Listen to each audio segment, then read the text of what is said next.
queridos irmãos, é com a graça e a paz do nosso Senhor Jesus Cristo que eu quero pedir nesta noite licença para adentrar ao seu lar e estar com você, junto com o corpo de Cristo, estar celebrando ao nosso Senhor Jesus Cristo por meio deste culto. E nesta noite, de maneira especial, eu quero te fazer uma pergunta. Em meio a esse tempo de incerteza que nós estamos vivendo, em meio a esse tempo de dúvidas, aonde você tem depositado a sua confiança? Em quem você tem confiado? Porque nós estamos vivendo num tempo extremamente diferente do que eu acho que todos planejaram. Eu não acho que alguém tenha, no final do ano planejado, do ano passado, planejado viver o ano de 2020 afastado dos seus familiares, dos seus amigos, afastados dos seus irmãos da igreja. Eu acho que talvez ninguém de nós viveu um tempo assim. E neste tempo, neste momento, em quem você tem confiado? Aonde você tem depositado a sua confiança? E eu quero trazer para você um texto de saudação que fala exatamente sobre isso. Isaías foi um homem chamado por Deus para pregar ao povo de Israel no Antigo Testamento. E Deus, por meio de Isaías, alertou o seu povo sobre confiar em seres humanos, confiar no homem ao invés de confiar em Deus. Eu gostaria que você abrisse a sua Bíblia lá em Isaías, capítulo 31, nós vamos ler o versículo 1 e o versículo 3, e do capítulo 33 de Isaías, nós queremos ler depois o versículo 2 para ver a diferença que é confiar em Deus e confiar nos homens. Então, primeiro nós vamos ler Isaías 31, os versículos 1 e o versículo 3.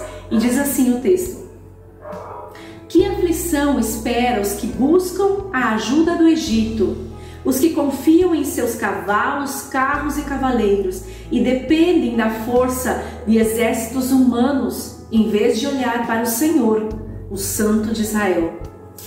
Versículo 3. Pois os egípcios são simples mortais, e não Deus. Seus cavalos são apenas carne, e não espírito. Quando o Senhor levantar a mão contra eles, tropeçarão aqueles que ajudam e aqueles que são ajudados. Todos cairão e morrerão juntos. É trágico, né, esse texto? Porque o povo de Israel estava passando por um período onde estavam enfrentando diversas adversidades, guerras com povos inimigos, né, sempre ameaçados a serem levados para o cativeiro. E ao invés, numa dessas situações, ao invés deles estarem clamando a ajuda de Deus, eles resolveram pedir ajuda do Egito. Egito? Aquele povo que um dia escravizou o povo de Israel. Foi de lá que Deus os libertou. Será que eles queriam novamente ser escravos desse povo? Eles clamaram ajuda ao povo egípcio, ao invés de pedir ajuda ao Deus, ao Santo de Israel. E Deus falou que eles seriam duramente castigados por causa disso. O final do versículo diz aqui: quando o Senhor levantar a mão contra eles, tropeçarão tanto aqueles que ajudam, ou seja, os egípcios, quanto aqueles que serão ajudados, ou seja, o povo de Israel. E esse foi um alerta de Deus ao povo de Israel por meio do profeta Isaías. E no capítulo 33, no versículo 2, já tem uma história diferente, porque fala uma mensagem a respeito da Assíria, que Deus estava para destruir os assírios, e a gente vê mais para frente no livro de Isaías como Deus fez isso, que Deus destruiu um exército praticamente todo por meio da força do seu poder, sem homem algum, sem soldado algum.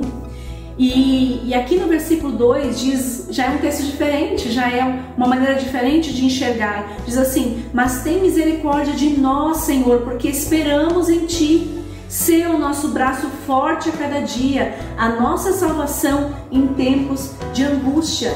Então, que neste momento de angústia que nós estamos vivendo, nesse tempo difícil de incertezas, nós temos incerteza sim, o que vai ser do futuro, né? Como vai ser daqui para frente os nossos trabalhos, muita coisa, muitas dúvidas surgem na nossa cabeça, mas que nesse momento nós possamos realmente confiar totalmente no Senhor Jesus e em Deus, né? Porque um dia o Senhor Jesus se entregou espontaneamente por nós numa cruz para nos salvar. E Deus, Ele enviou aquilo que Ele tinha de mais precioso, que era o seu Filho, por você, por mim. Nós somos falhos, sim. Nós somos pecadores. Muitas vezes nós tomamos decisões erradas na nossa vida.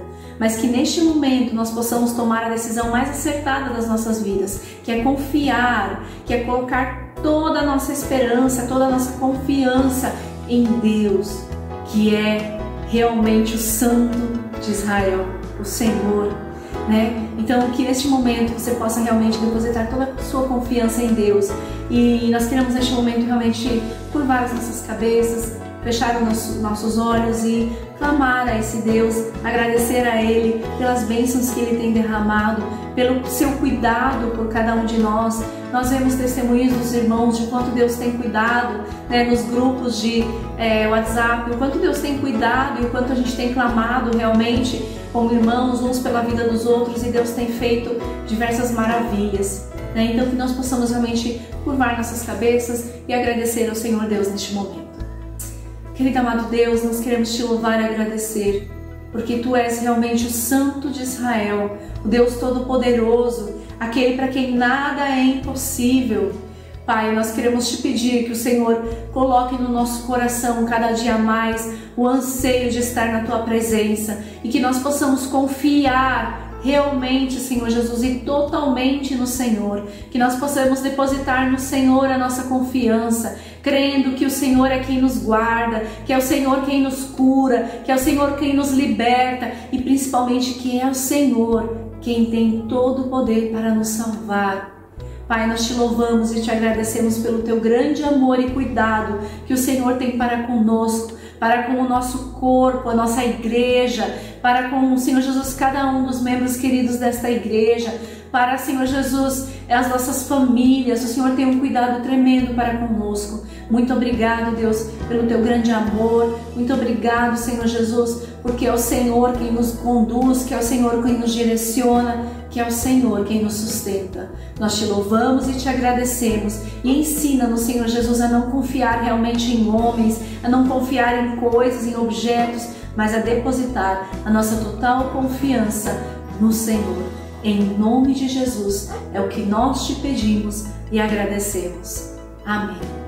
Que você possa na sua casa realmente celebrar o Senhor com muita alegria esta noite e coloque toda a sua confiança nele e exclusivamente nele, o Santo de Israel, aquele que cuida de você, da sua família, em nome de Jesus.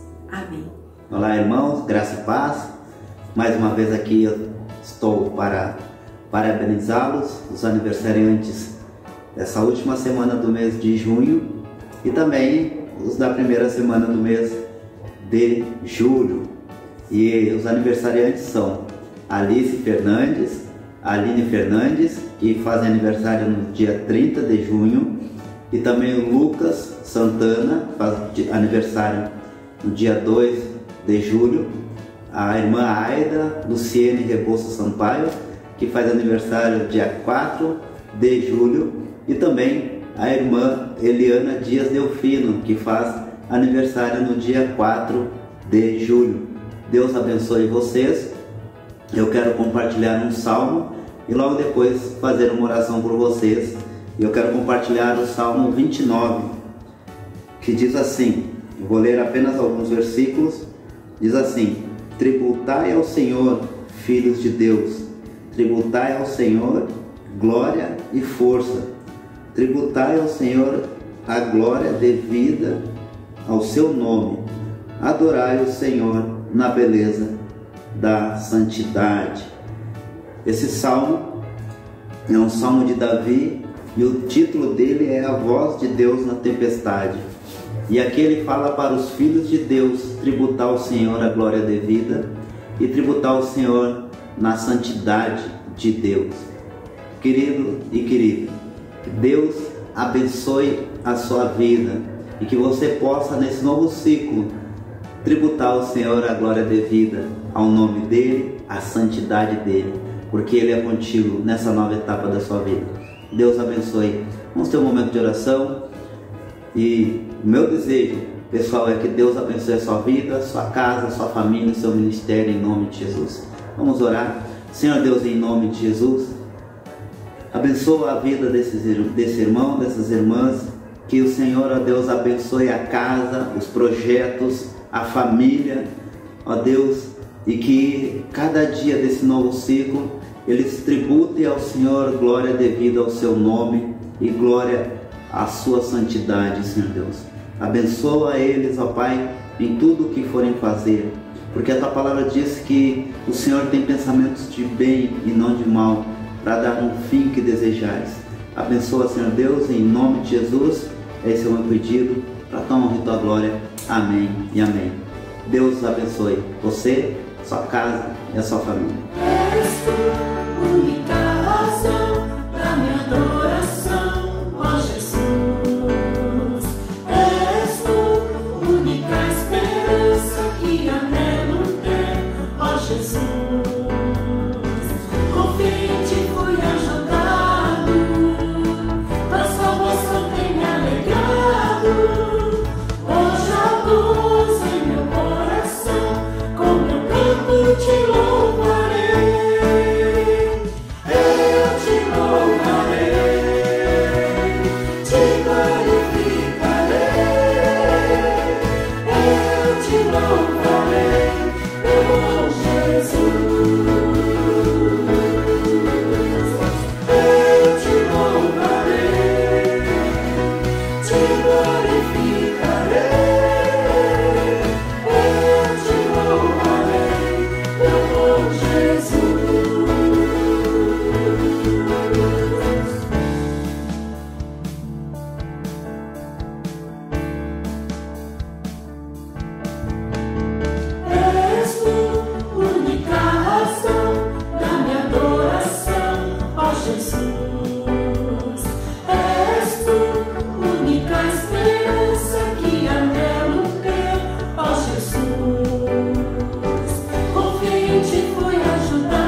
noite, amada igreja, a graça e a paz do nosso Senhor Jesus Cristo.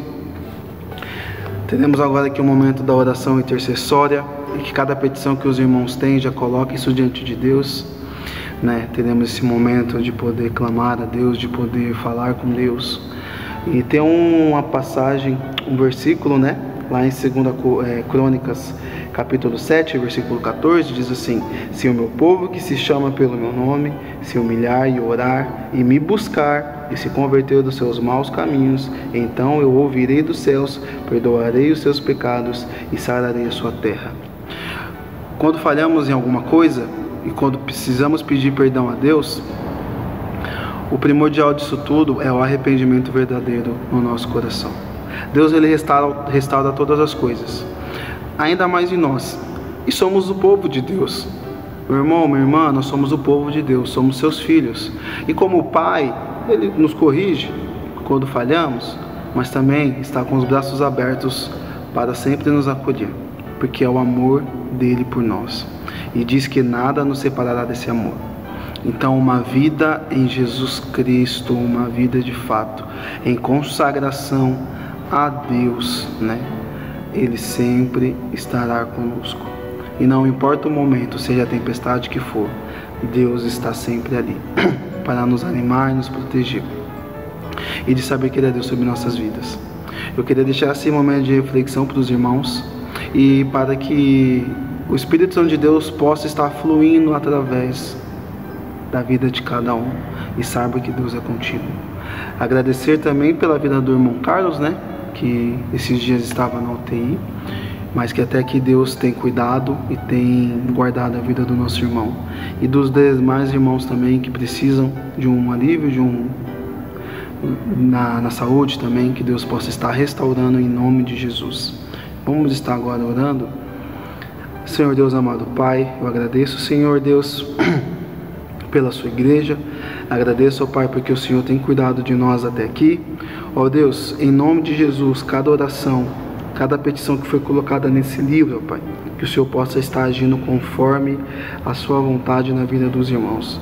Se aqueles precisam de um emprego, ó Pai, ou de uma saúde restaurada, ó Pai, que o Senhor possa estar, ó Deus, visitando, ó Pai, e abençoando, ó Pai, a vida dos meus irmãos. Agradecer, ó Pai, pelas orações já respondidas até aqui, ó Deus, porque o Senhor tem cuidado de nós e o Senhor tem nos escutado. Abençoa-nos, ó Pai, nos demais dias também. Nós não sabemos o que amanhã nos reserva, mas nós sabemos que o Senhor estará lá. Ó Pai, nos anima, Deus, nos dê o ânimo.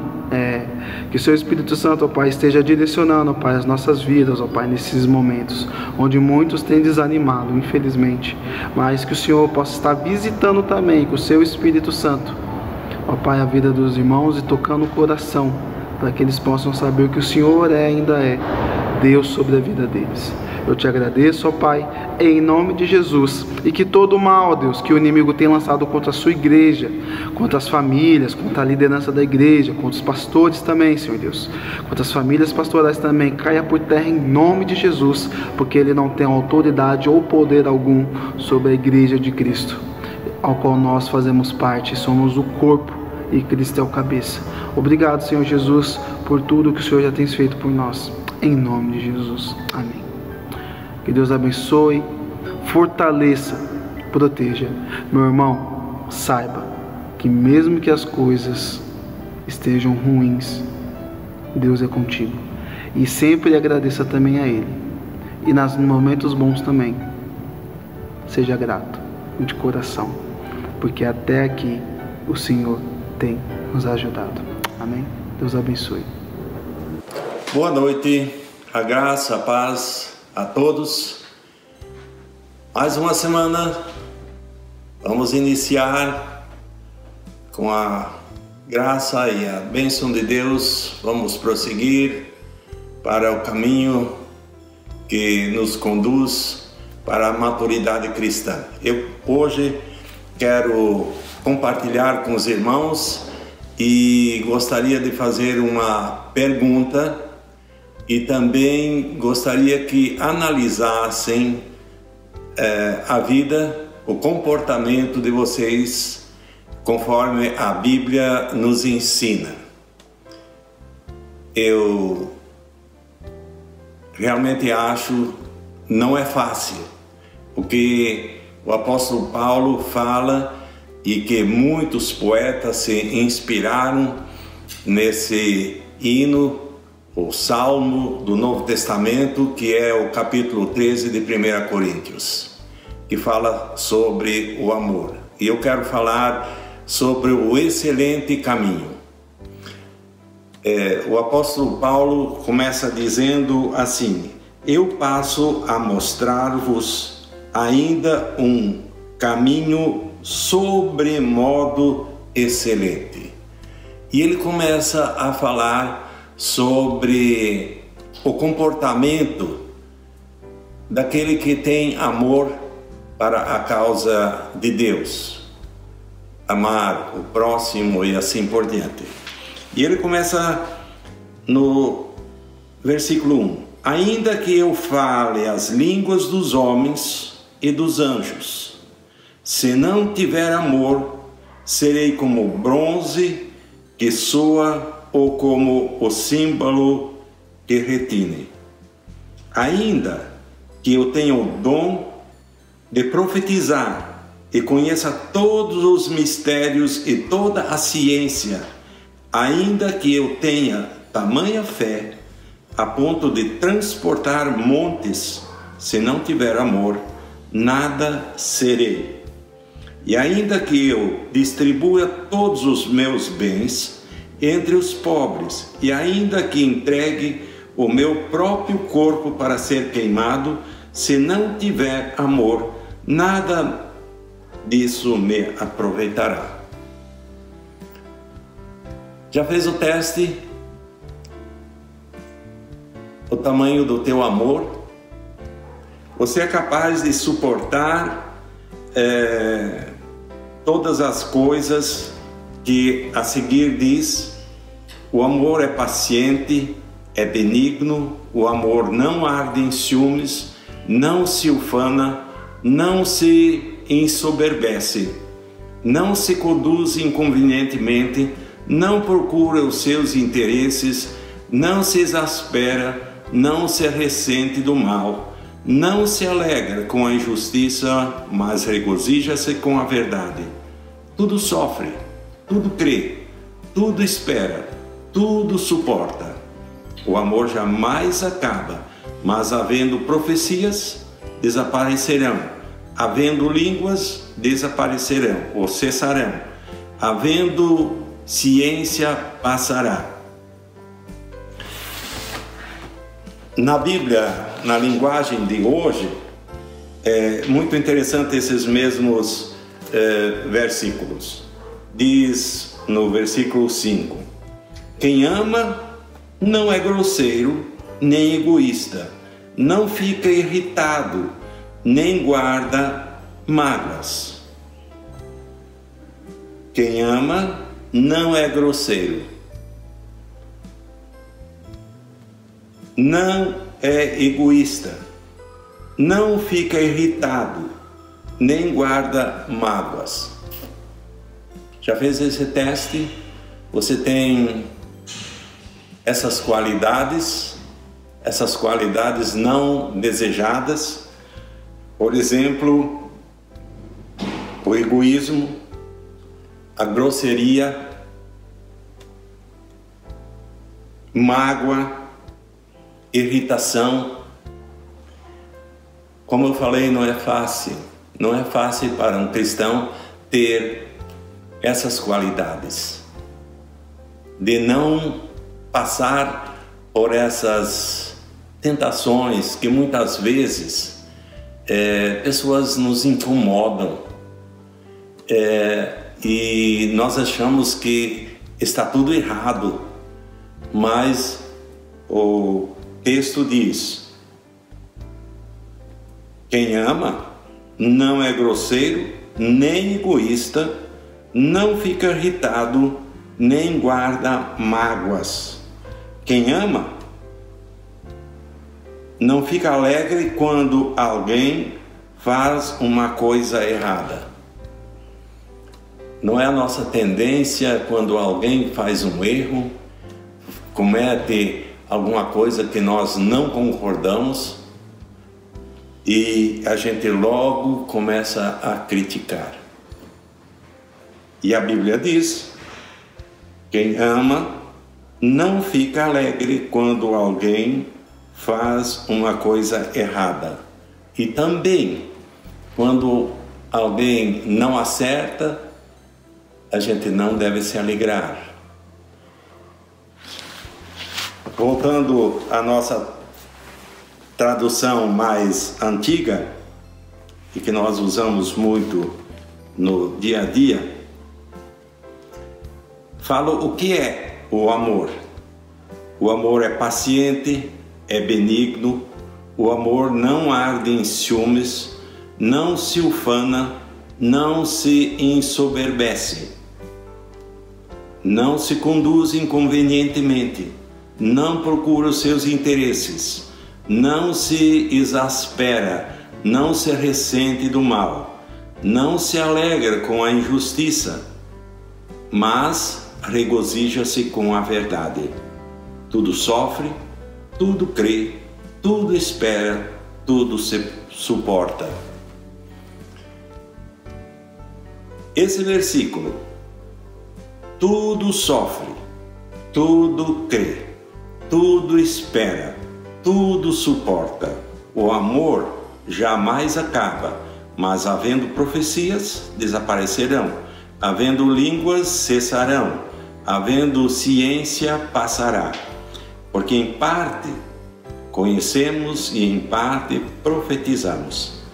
Quando, porém, vier o que é perfeito, então o que é em parte será aniquilado. Quando eu era menino, falava como menino, sentia como menino, pensava como menino. Quando cheguei a ser homem, desisti das coisas de menino. Nós continuamos meninos ou somos cristãos adultos?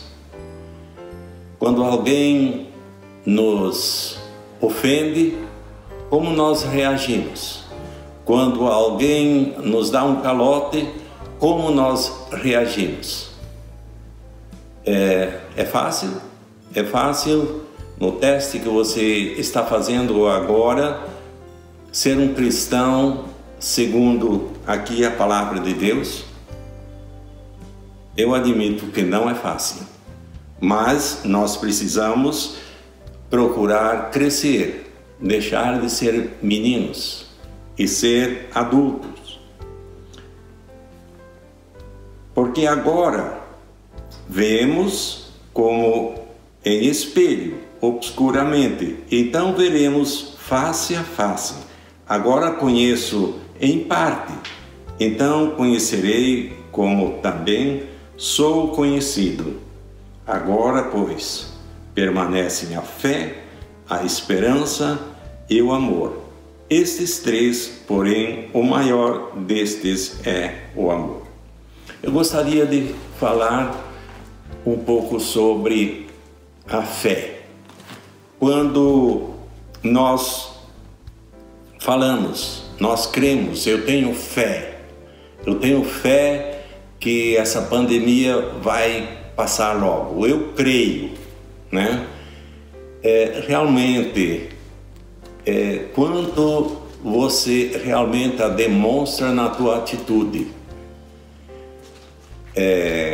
Como alguém disse uma vez, eu orei, eu estava com uma dor de cabeça, eu orei e tomei uma aspirina e logo a dor passou. Você confiou o que? Na oração que fez a Deus ou confiou na aspirina? Então, a fé realmente, eu acho que na vida real, muitas vezes nós damos prioridade às coisas materiais, aquilo que nós fazemos, aquilo que nós vemos, e a Bíblia fala muito claro que sem fé não podemos agradar a Deus. O apóstolo Paulo, ele também fala aos Gálatas sobre a liberdade é limitada pelo amor. Gálatas capítulo 5, verso 13, ele diz o seguinte: porque vós, irmãos, fostes chamados à liberdade, porém não useis da liberdade para dar ocasião à carne. Sede antes servos uns dos outros pelo amor. Porque toda a lei se cumpre com um só preceito, a saber: amarás o teu próximo como a ti mesmo. Se vós, porém, os mordeis e devorais uns aos outros, vede que não sejais mutuamente destruídos. Digo, porém, andai no Espírito, e jamais satisfareis a concupiscência da carne, porque a carne milita contra o Espírito e o Espírito contra a carne, porque são opostos entre si, para que não façais o que porventura seja do vosso querer. Mas se sois guiados pelo Espírito, não estáis sob a lei. E no versículo 22 fala como andar no Espírito. O fruto do Espírito é amor, alegria, paz, longanimidade, benignidade, bondade, fidelidade, mansidão, domínio próprio. Contra essas coisas não há lei. E os que são de Cristo Jesus crucificaram a carne com as suas paixões e concupiscências. Se vivermos no Espírito, andemos também no Espírito. Não nos deixamos possuir de vanglória, provocando uns aos outros, tendo inveja uns dos outros. Novamente, aqui a Bíblia afirma como é que é andar em amor. É realmente contra as nossas paixões, contra a nossa vontade da carne, é amar ao próximo, é ser bondoso, é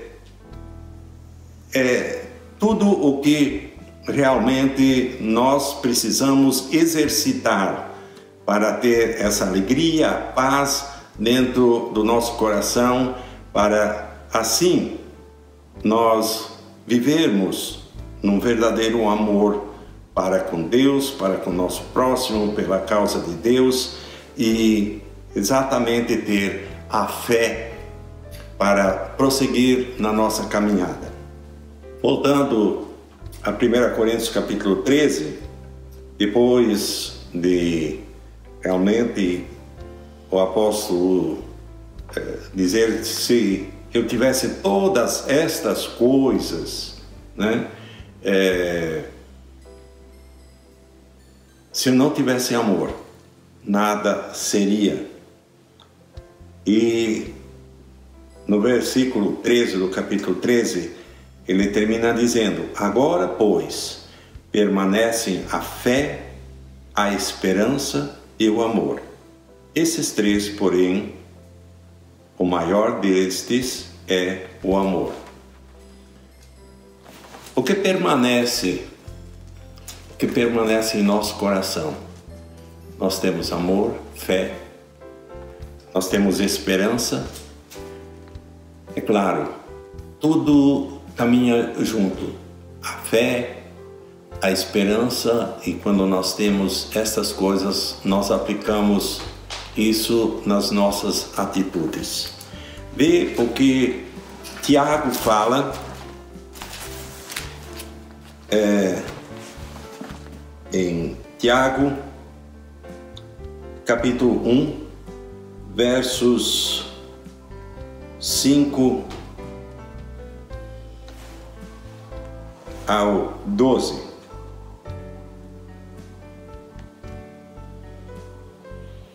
Se, porém, algum de vós necessita de sabedoria, peça a Deus, que a todos dá liberalmente, e nada lhes improspera, e ser-lhe-á concedida.